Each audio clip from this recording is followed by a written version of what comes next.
changer un tout petit peu, pas parler d'AR et VR, mais de faire un lien un petit peu avec tout ce qui s'est produit depuis 4 ans, on va dire, sur Mila, de voir un petit peu comment, juste à la fin, comment un process finalement d'AR ou VR peut s'intégrer. Pourquoi l'IA est en train de devenir une architecture? On pourra remonter un tout petit peu dans le temps. Alors je dis un tout petit peu parce que quand même c'est pas si lu ça.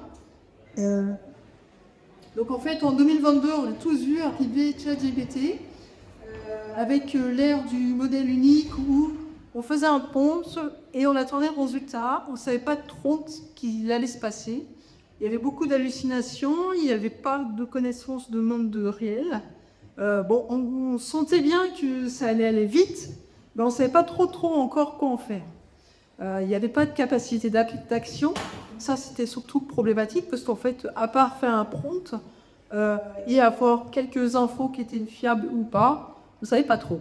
Mais ça a été très vite. Et puis, on n'avait pas trop le choix. C'était GPT-3, GPT-4 et c'est tout. Et puis, en 2024, en 2023, ça a commencé en fait à changer puisque là, on a collecté les données du métier.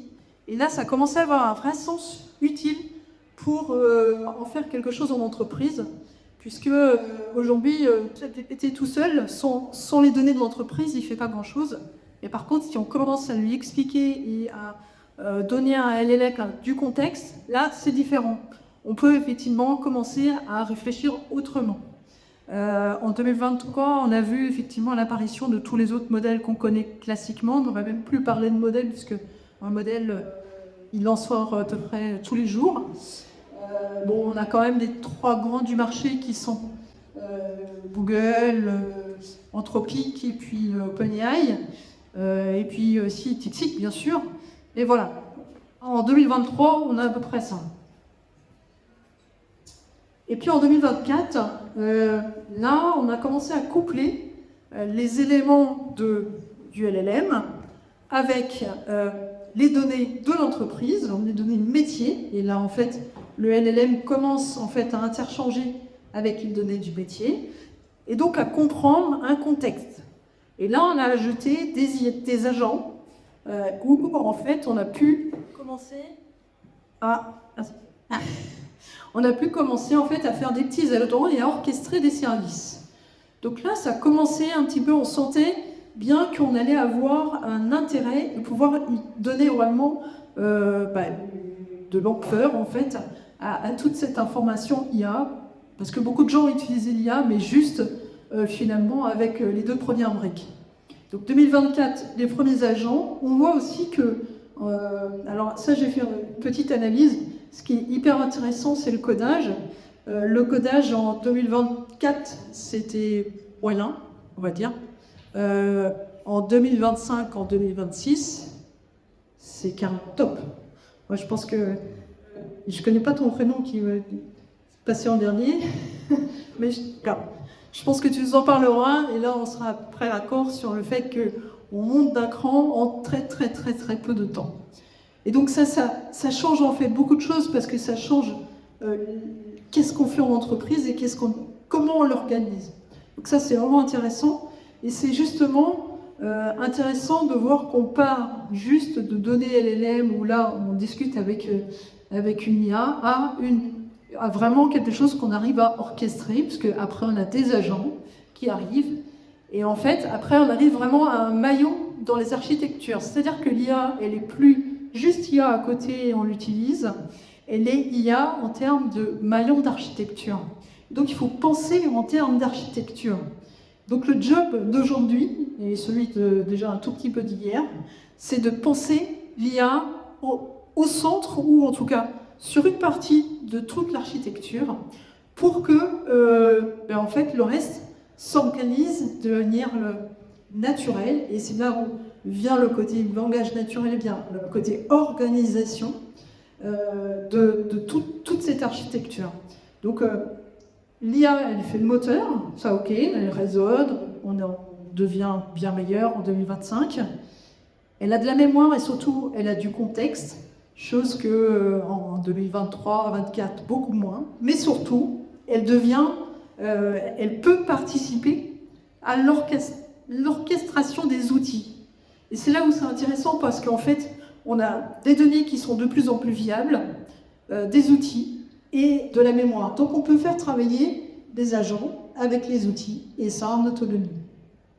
Donc on change vraiment le point central de où est l'IA, qu'est-ce qu'elle fait, et plus sur le côté, elle vient dans vraiment l'architecture globale.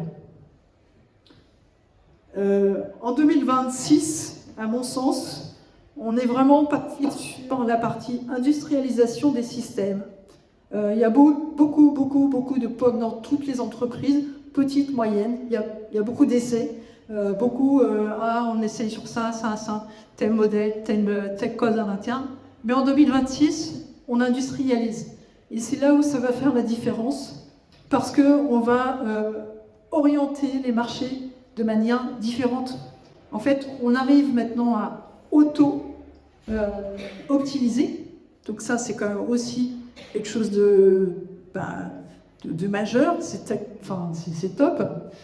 On arrive aussi à contrôler tout ce qui est sécurité, donc ça c'est aussi très important. Le pendant de tout ça, c'est la gouvernance. C'est aussi majeur d'avoir une gouvernance dans les entreprises sur la partie décision des IA, pour pas effectivement que tout ça dérive. Et on arrive aussi à standardiser maintenant tout ce qui est protocole avec le MCP. Donc ça c'est pareil, oui, ça fait vraiment partie de l'industrialisation des systèmes VIA et ça change à la fois les métiers et à la fois l'usage. Donc en synthèse, c'est simplement la transformation profonde de l'IA. En 2022-2023, on lui posait une question, il répondait comme Fauvet. En 2026, on déploie et il agit en fait au centre du système d'information. Donc on a vraiment changé le positionnement de l'IA et les métiers avec ça changent.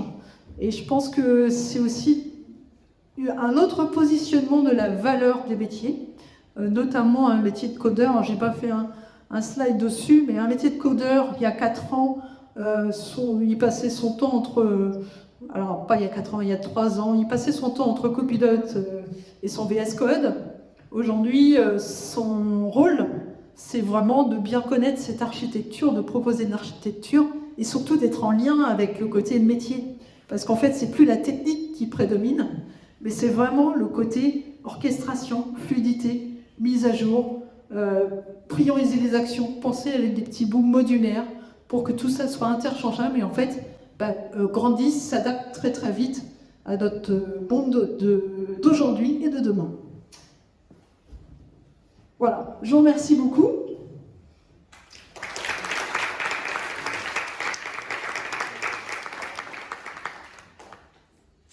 Et je vais